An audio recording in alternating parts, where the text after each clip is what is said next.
God, that's an ugly baby. Who's too young for the electric chair?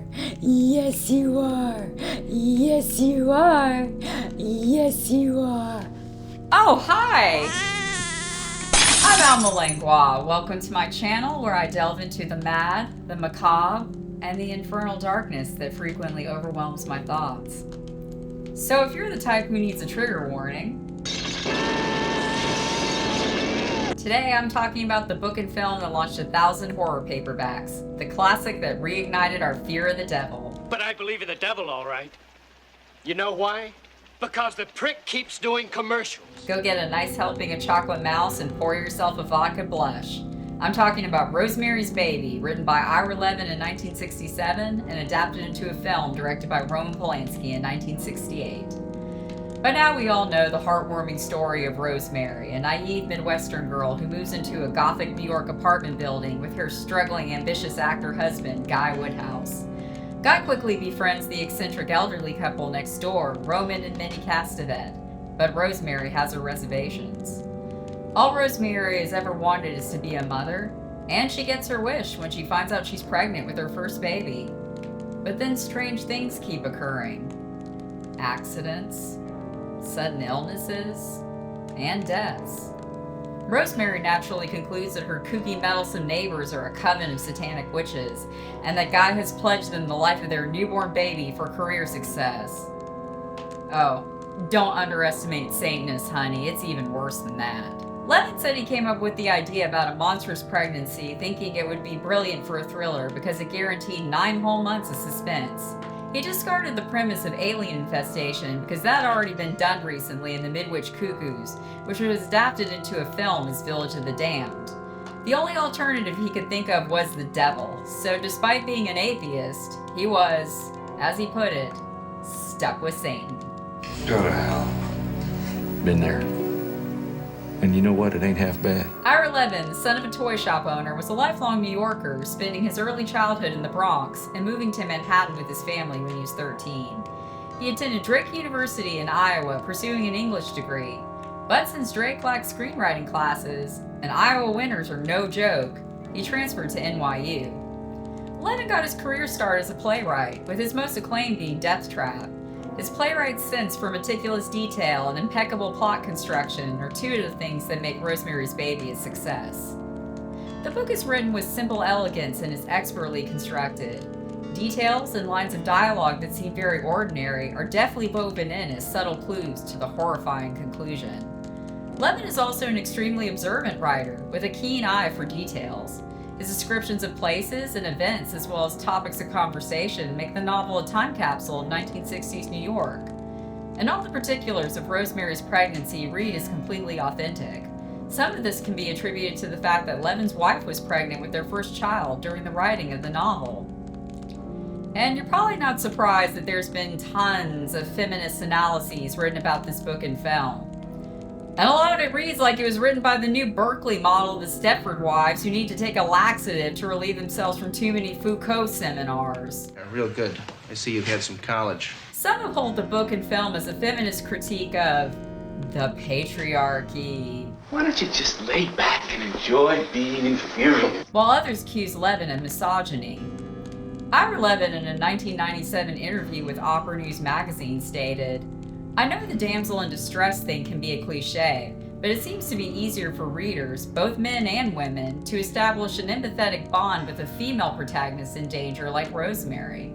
A male character in the same situation can seem wimpy, for lack of a better word, and readers become impatient, whereas they tend to root for an embattled female character." There are many differences between the book and the Paramount film adaptation. Some say because Polanski was unfamiliar with adapting, so he was slavishly faithful to the novel. But being a novel, the reader gets much more of Rosemary's interior thoughts and her inner conflict regarding the family she's left behind in Nebraska and her lapsed Catholicism. There are also more early signs of Guy's manipulativeness, with him even bragging that he's a good liar, as well as more red flags that their relationship is in trouble. Also, the novel's Dr. Hill, Rosemary's original OBGYN, is portrayed as a handsome dream boy, a charming physician who's very caring and concerned about his patients.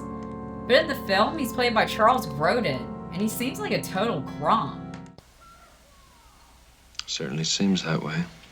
Unlike many horror paperbacks of the era, Rosemary's Baby was both a bestseller and critically acclaimed. Both the book and the film excel at finding horror in the mundane. Everyday occurrences suddenly take on sinister significance. There's also a thin line where the audience is unsure whether there's something monstrous afoot, or if it's all just a reflection of the protagonist's anxieties. Levin stated that all of the topical references, the books, plays, and movies that Guy and Rosemary talk about were deliberate choices to ground the story in reality, adding believability to an unbelievable premise. Paramount Studio executive Robert Evans claims it was his idea to hire Roman Polanski to direct, having admired Polanski's European films, and believed Polanski had a weird sensibility and a knack for understated horror. The film is also not photographed like a conventional horror film. It's shot with diffusion filters, giving it a gauzy, dreamy, romantic look, and filled with bright pastels. It looks more like a soapy melodrama, lulling the audience into a false sense of security. As does Christophe Comida's score, opening with the melancholic lullaby sung by Mia Farrow. But as the terror unfolds, the score grows more discordant. Comida also did another one of my favorite scores for Polanski's The Fearless Vampire Killers, which I always joke is the score that Danny Elfman wished he had written. He had previously worked with Polanski, scoring Knife in the Water and Cul-de-sac, but in Europe he was primarily known for his work as a jazz pianist. Comida was actually a stage name, since jazz was considered disrespectable in Iron Curtain Poland. By day, he had a career as an ear, nose, and throat doctor. Comida's life was unfortunately cut prematurely short. He suffered a hematoma to the brain after a fall at a party in Los Angeles, and died shortly before his 38th birthday. One of the reasons we're still terrified by devil stories, whether you're a believer or not, is a subtext that you do not have as much control over your life as you think you do. Polanski and his cinematographer William Fraker carefully framed several shots throughout the film to convey major decisions of Rosemary's life are being made without her say. In these shots, Rosemary is an observer, peering around a corner while hushed conversations regarding her future take place. This shot of Rosemary, suffering chronic pain in her pregnancy, is very evocative, highlighting her isolation. The viewer can almost feel her agony. And this shot of her struggling with pain, gazing at the creche in the holiday display window as she's surrounded by the bustle of happy Christmas shoppers, speaks volumes about her anxieties, her feelings of alienation in New York City, and her guilt concerning her lapsed Catholicism. Shot composition and sound design are also used to convey the feeling of constant intrusion of the neighbors into her apartment. This shot of Roman and Minnie rushing into the apartment is subtly menacing, conveying Rosemary's perception of them as invasive and possibly threatening. The film makes excellent use of Ruth Gordon's distinctive voice as Minnie, constantly penetrating through the walls, so even when she's not physically present in the apartment, her presence is always felt. That's not possible. That's a mistake. There's also a recurring use of an unidentified neighbor playing Fur-Elise on the piano heard through the walls, such as during this conversation scene between Rosemary and Hutch. Guy's gotten very close to them. I suppose they've become sort of parent figures for him. You? I don't know. Sometimes I think they're too friendly and helpful. On the one hand, this is a realistic depiction of apartment life in which sounds from the other tenants are always drifting in. But it's also a subtle indication that Rosemary's neighbors are always intruding into her home. The costumes and performances also convey much information about these characters. In an excellent performance by Mia Farrow, Rosemary comes across as polished but gawky. She has that old Hollywood transatlantic finishing school accent that I've never heard anywhere in the Midwest. And her baby doll dresses that were in style at the time make her appear even more waify and childlike.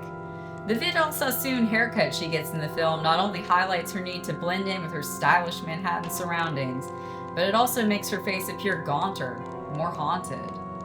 Polanski initially wanted to cast Tuesday Weld, as he envisioned Rosemary as more of a robust, all-American girl. But Mia Farrow brings a delicateness, a fragility to Rosemary that makes the audience more concerned about her safety.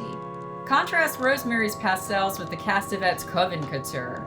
Garish and even tacky with all clanging colors, they can either be read as clownish and eccentric, or a subtle assault on the eyes. Two outstanding performances, by the way, by Sidney Blackmer as Roman Castevet and Ruth Gordon in her Oscar-winning turn as Minnie Castevet. Both veteran theater actors. They don't make them like that anymore.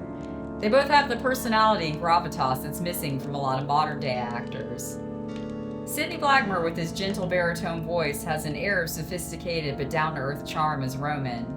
Native of Salisbury, North Carolina, it's where they make Cheerwine soda. He's a UNC alum who helped found North Carolina School of the Arts in Winston-Salem. His career goes back to the 1920s with his first role in the popular Perils of Pauline movie serial.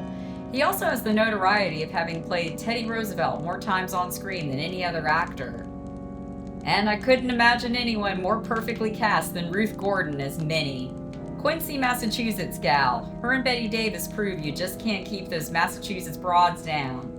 Gordon's career also began in the silent era, but she didn't hit her stride until she got those great character parts in her 70s and 80s. She was also an excellent writer, receiving 3 Academy Award nominations for Best Screenplay, the most memorable being Adam's Rib, co-written with her husband. She's so funny and lovable. I don't care if Minnie is a Satanist. I want her for my Meemaw. Here, drink this. You'll feel a little better. What's in it? Tetanus rib? Nothing's in it. Just plain ordinary Lipton's tea. You drink it. Both the book and the film struck a massive chord with the public, and they both still resonate today for more reasons other than that it's a story excellently told. Rosemary's Baby tapped into anxieties the public was feeling about the rapid changes in American culture. The book makes more reference to this than the film, but the new availability of the birth control pill offered a new option for family planning and seemed to guarantee women more sexual freedom. However, some argue that the pill also had a negative impact on the health of some women. Television and mass communication expanded. American society in the mid-1960s was an increasingly urban one. Some cultural critics noted that the shift from small towns to large urban centers brought an erosion in sense of community. Crime rates rose in cities across America, and people found themselves having less and less in common with their neighbors other than their income bracket and their zip code. Rosemary's Baby explored these deep-seated fears and paranoia that you could not trust your neighbors. America, traditionally a predominantly Christian country, saw a decline in organized religion in the 1960s, as well as a rise in interest in occultism and Eastern and pagan religions. Occult organizations like the Theosophical Society and the Hermetic Order of the Golden Dawn were already well established in post-World War II America. But by the 1960s, information and published works about them trickled down to the general public. Some theorized the rise in the public's interest in the occult was part of the exploration and experimentation in the 1960s, a search for alternatives to organized religion that had become repressive. Sociologist Andrew Greeley saw the occult revival as a kind of cultural regression, a quest to re-establish communities, reclaiming the emotional response organized religion once offered, and a return to primitivism in the face of a rapidly advancing culture. Rosemary's Baby articulates the fear many had that turning your back on God would allow the devil to thrive. God is dead! Hail Satan lives! The year is one! The year is one and God is not! Removing the devil from the equation, Rosemary's Baby is a portrait of a woman in an emotionally abusive marriage. Guy frequently gaslights her, dismisses her concerns, and tries to isolate her from her friends. I won't let you do it, Rome. I mean, because it's not fair to Saperstein. Not fair to... What are you talking about? What about what's fair to me? He also commits the coldest betrayal possible, perverting her deepest desire to become a mother just so he can further his own career. Guy would be classified as a narcissist, but I already said he's an actor, so that's redundant. What's the first rule for being an agent? Never forget an actor killed Lincoln. John Cassavetes in a terrific understated performance as Guy. He's excellent at portraying Guy's manipulation, but he's also very funny and charming, so you can understand what Rosemary saw in him and why she wouldn't want to believe the worst about him. I could talk all day about John Cassavetes, the pioneer of American independent film, but I'll save that for my Incubus video.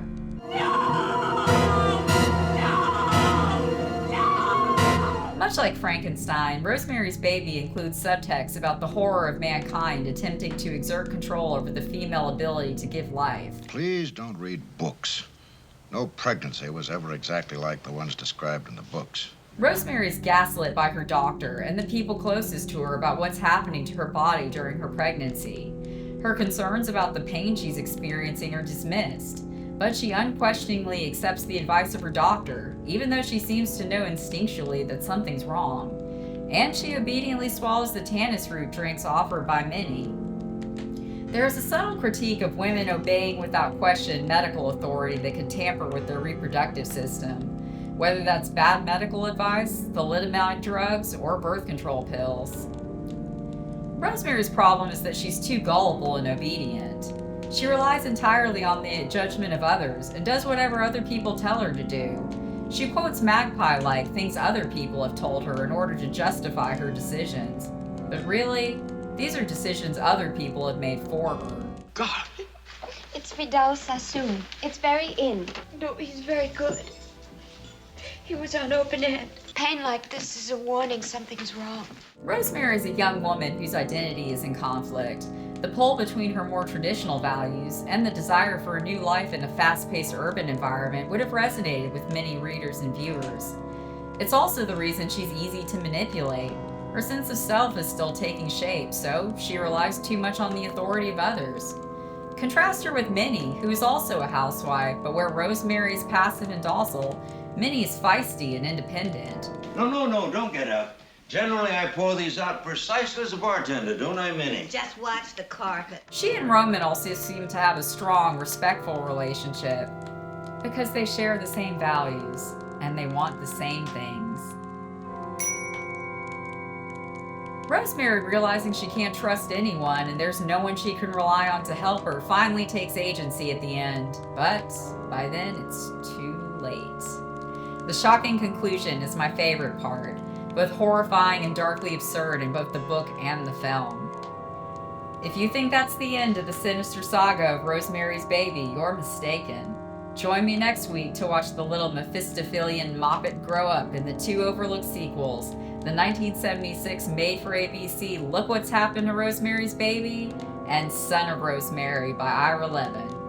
So until next time, pleasant nightmares. Yes, Satan!